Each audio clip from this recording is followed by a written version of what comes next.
midnight each day. On Valentine's night. Time as you know it freezes. 20 minutes past 10. Keep up, Doctor. Thinks we're going to smother her in her sleep. I'm a grave digger, Doctor. I was at home. David is my husband. All on my lonesome. Stabbed him with a steak knife. Nothing changes. I'm a qualified angel of death. When I'm dancing, You get this day over and over. Hilda, I black out. I don't think she's got long. And Laurie just... Naked on the beach.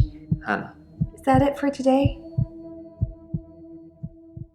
David hunts, I can change my skin. then skins. Doctor Dekker dated his patients. I had a hot date. We went out for drinks. I took photos of Jessica. Dr. Dekker did On phone Valentine's Day. and ask me for Nathan's number. There was a girl there. Am I wrong to keep the locket? I'm allowed to talk to her, aren't I? He was preoccupied with finding Photographs. patterns. Rocking chair. I haven't been back to the beach since, I had a bit of a shaky loop incident. where I find something I set fire beautiful in the sea. to Hannah's clothes in the garden. I dug the grave. I wish I'd said goodbye. Dr. Dekker cursed me. It didn't weigh enough to have a body in it.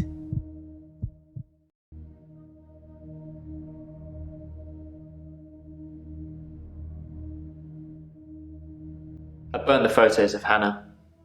It didn't work. I suppose because the loss was superficial. The next thing I burned was the rocking chair. That worked. I've been getting rid of her stuff ever since. There was a day when I attacked a Salvation Army bin, but I gave in.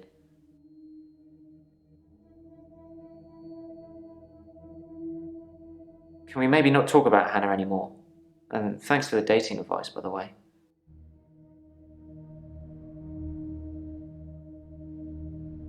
I signed up for a dating website. It's a bit easy, to be honest. If I message something they don't like, I change it when the day replays. It's not very honest.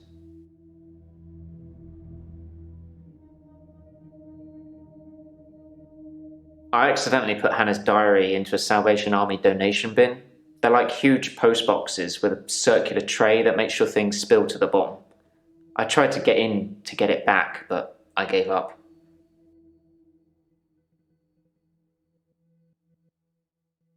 If I'm being honest, I'd probably rather ask out one of the patients I've seen here. The friendly redhead with the accent.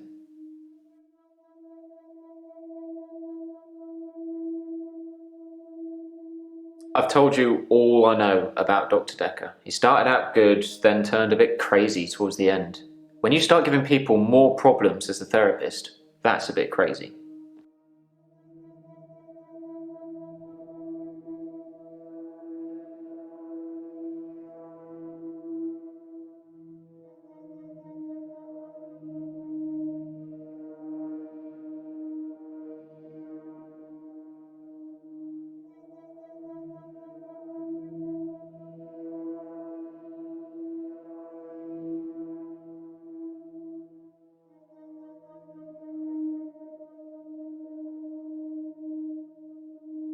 I started out with depression.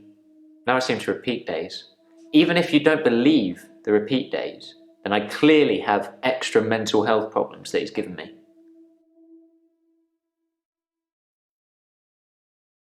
I read the last few weeks of Hannah's diary a while ago.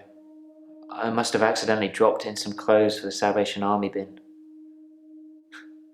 It's funny because I wasn't going to read it. She said she'd fallen out of love with me. That she was going to break off the engagement. That she didn't love me anymore. I regretted it. I think that he possibly cursed other people, a bit like he cursed me. Sometimes you could see he was bursting to tell me about it, but he couldn't. He was ecstatic with power.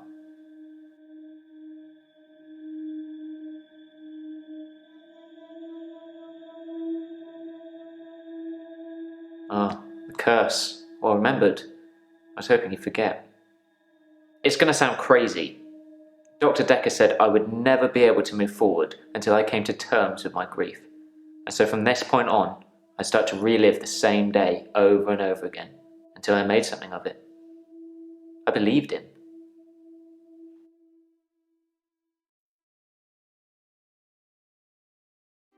I regretted that I mourned for Hannah so long. I regret the grief. I regret all the days I slept through because of it.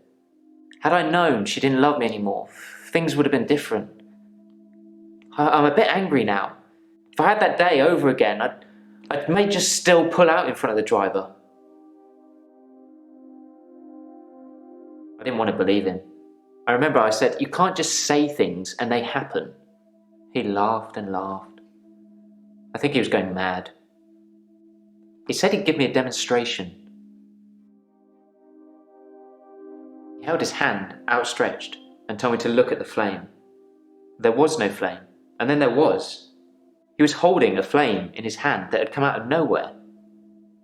And he tried to hypnotize me to make me forget it.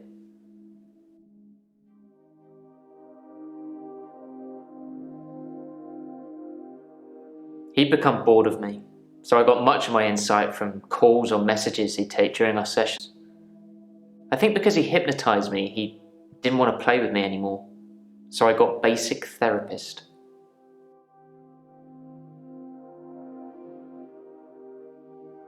I didn't forget seeing the flame.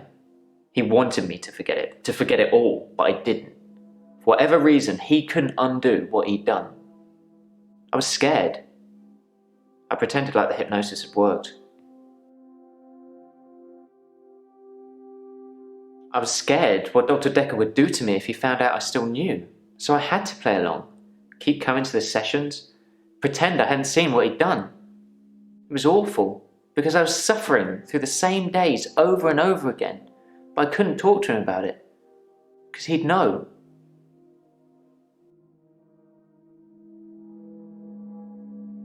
He told me lots of people get depression, to become more active, see more people.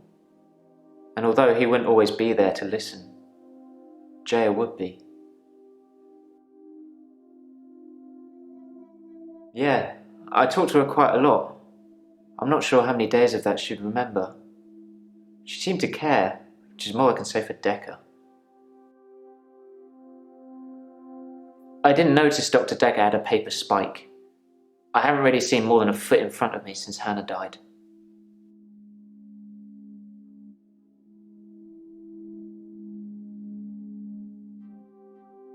Professor Warwick, I'm a physicist. Where's Dr. Dekker?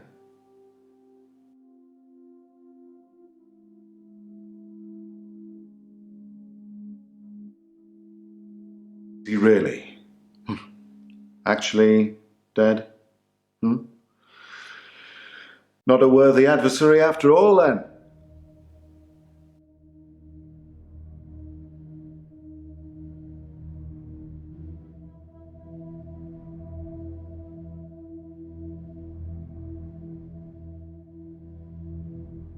Dr. Dekker challenged me. He tried to use my theories against me. Quantum theories. Do you really want to know? Dekker's eyes used to glaze over whenever we talked about that. He didn't believe in quantum physics. As if it's something that you can optionally believe in. Well, it started with an experiment. Have you heard of quantum suicide, Doctor?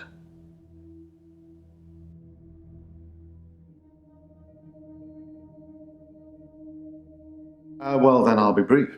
According to the laws of quantum suicide, if I were to shoot myself now, then one branch of my timeline would result in my death, whilst the other in my continued existence. I simply applied that logic to something different. Gambling. I set up an experiment whereby I would visit a casino and place a very large bet at a roulette table. Now, I would always bet on odd. Now, the results of this particular experiment were mundane. I won as many times as you would expect according to the laws of probability, but then I changed a parameter.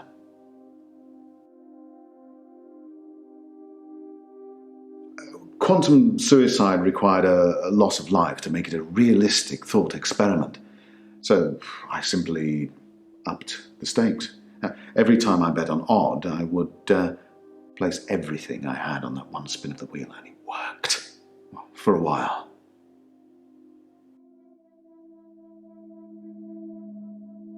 Dr. Dekker killed it, and I can't get it back.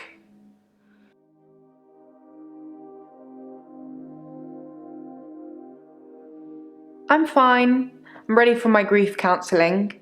I emailed you Mariana's address. I don't know why you'd want it. I suppose you're going to start doing home visits now, like Dr. Dekker?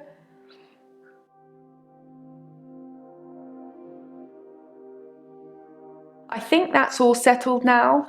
We are agreeing to pay Ben £5,000 and he's agreeing not to say anything about what he saw.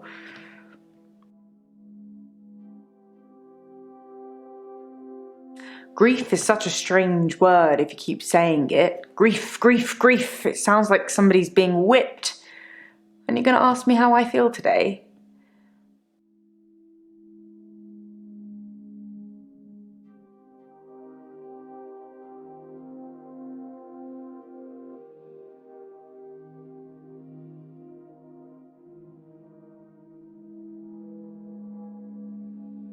He thought he saw a creature coming out of Dr. Dekker's mouth. Well, at least that's the reason he's given for not emptying the bins that night. Either way, it's not the kind of publicity that we need. Shiny, happy, sane people.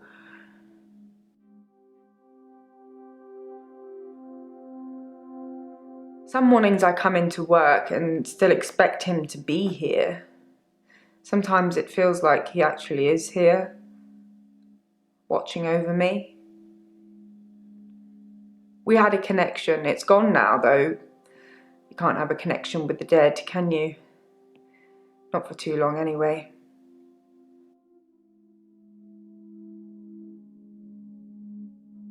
Dr. Dekker asked me to have dinner with him for Valentine's. I refused, obviously, because you don't sleep where you eat or something like that. But it was flattering, especially with competition like Mariana around.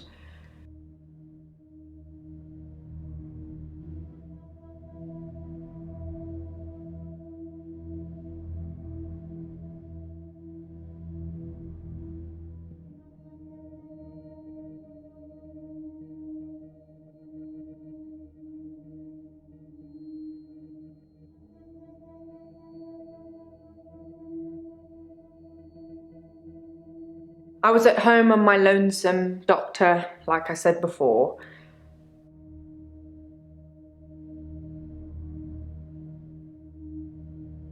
Doctor, if you don't want it, don't text me and ask for it. It's all right.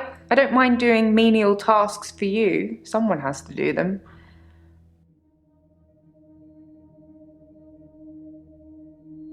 Sorry, I didn't mean I was competing. I was happy Mariana was going out with him. I didn't want to be romantic with him. We had a stronger connection than that.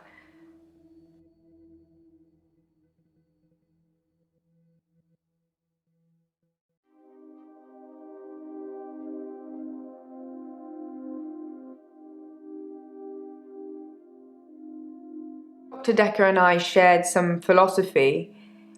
We'd both read The Cult of the Kinetic Mind, and we agreed with a lot of what it said. Have you read that book, Doctor?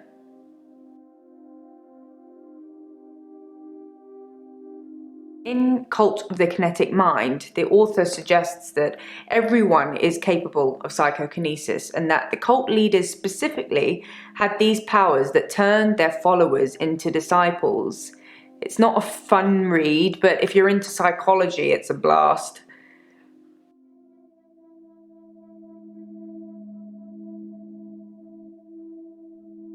No, not at all in my experience. Dr. Dekker had an unusual number of patients who claimed psychokinesis. Either he'd been specifically looking for them or someone had been sending them.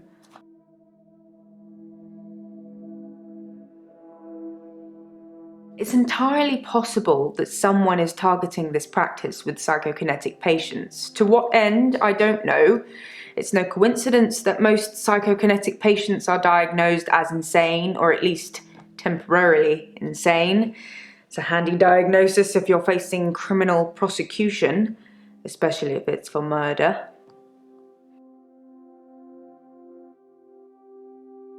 Yes, Dr. Dekker started doing home visits for Mariana. He said she couldn't concentrate properly in his office. I hope you're not thinking of doing the same thing. I need you right where I can see you. Checks and balances, Doctor. Somebody needs to be watching the watchman, so to speak. Make sure you're helping, not hindering.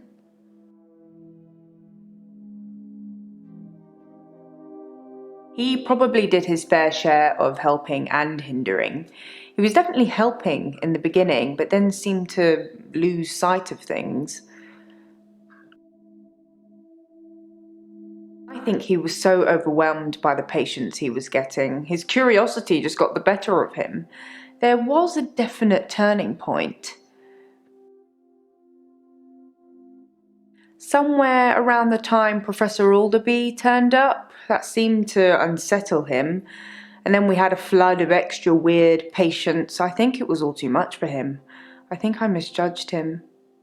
I hope you deal with it better.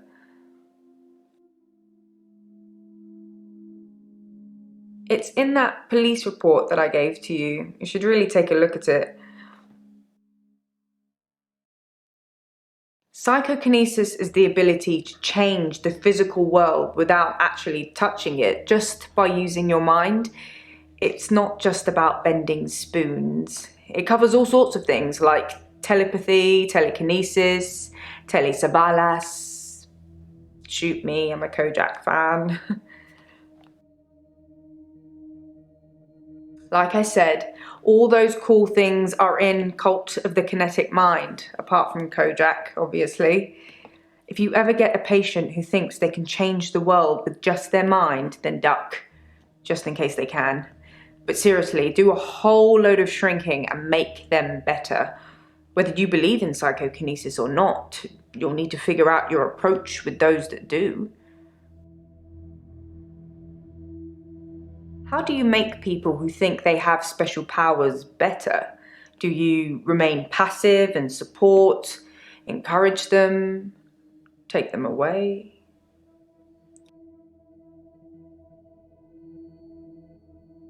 To deepen their affliction? I wouldn't.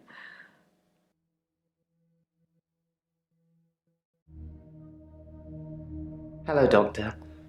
I've been thinking about our last session, and I just wanted you to know that I'm not a bad person.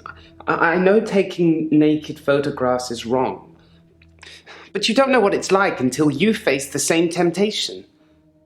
I'm assuming you don't know what it's like. Do you have an extra hour, Doctor? You're playing games with me, Doctor.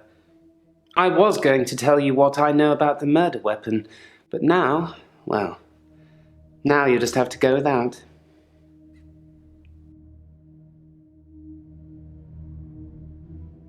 Dr. Dekker frequently used that paper spike on his desk as an example.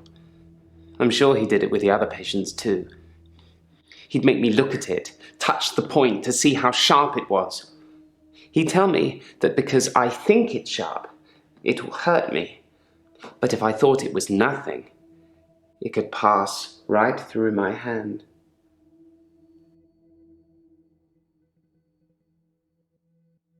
I spied on Dr. Dekker, not long before he was murdered. I'm not sure I should tell you what I saw in his basement.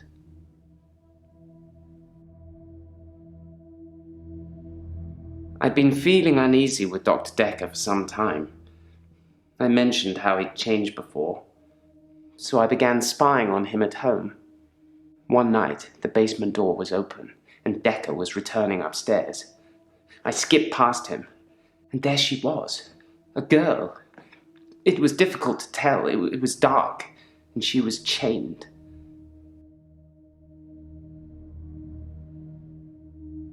I removed the chains, dressed her, and sat her in the police station. There's no evidence, though. No evidence of what he'd done. But she was free. I saved her. I'm not evil. I destroyed evil.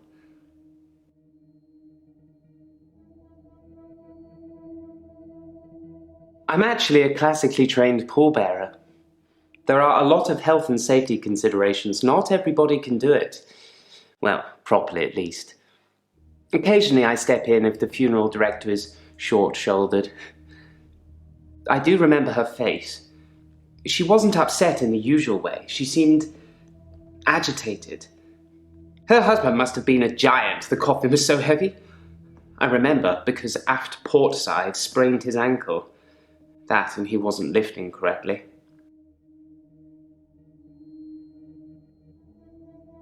I have absolutely no idea what you're talking about, Doctor. I saw Claire Castleford's husband in the coffin myself before carrying him to the grave. He is in the ground. I'm sure it wouldn't take much for the police to get an order to have him exhumed. Just make sure it's done on Tuesday morning when I'm off.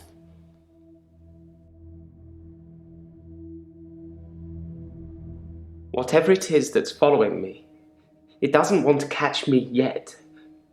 If I move towards it, it runs away.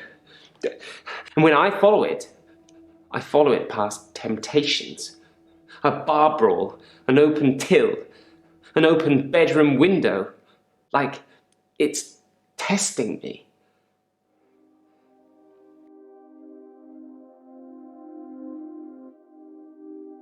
I don't know who it is.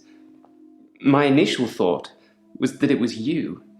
That I told you about my affliction and somehow you'd got it too. Now I think maybe it's the military or some organization that wants to use the hour themselves. Maybe it's Dr. Dekker risen from the dead. I need to talk to you about him.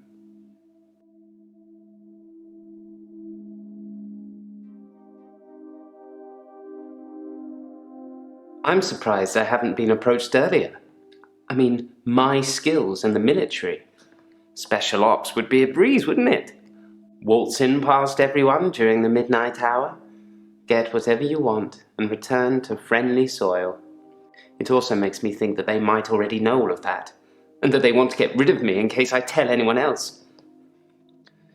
Would you do something for me if they get me? Would you tell Jessica I love her? She didn't really know me that well, but I did love her. And also, there's a hard drive in the bottom drawer of my drinks cabinet. Please destroy it. Please, don't look at it.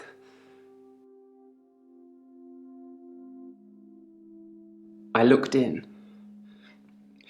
Watching other people is somehow built into our genes, Doctor. There was an old woman in bed. I went inside. Her bed covers were smoking. I think she'd fallen asleep holding a cigarette. I took the covers and put them in the bath. She'd have died otherwise. And no, I didn't take any pictures.